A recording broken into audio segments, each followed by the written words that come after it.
எனக்கு பிரியமானவர்களே, இயேசுடைய வாழ்க்கையை நாம் பார்க்கும் பொழுது அவருடைய வாழ்க்கையே ஒரு ஜெப வாழ்க்கை. எதை செய்தாலும் அவர் ஜெபத்தோடே அவர் செய்தார் என்பதை நாம் அறிந்து கொள்ள முடியும்.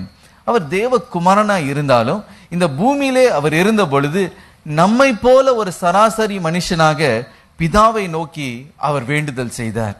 பலர் குழம்பி போறாங்க, அவரு தேவன்ன்றீங்க, இவரும் தேவன்ன்றீங்க, தனக்குள்ள தாங்களே பேசிக்கிறாங்களா?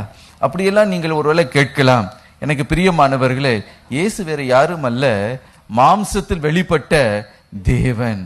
ஆனால் அவர் பூமியில வந்தபோது ஒரு பக்கம் அவர் தேவனாய் இருந்தாலும் மறுபக்கத்துல நம்மை போல சராசரி மனுஷனாக அவர் இருந்தார் என்பதை மறந்து போக கூடாது. நாம் எப்படி தேவனோடு கூட தொடர்பு கொள்ள வேண்டுமாம்? ஒரே ஒரு வழிதான் ஜெபம். அல்லேலூயா.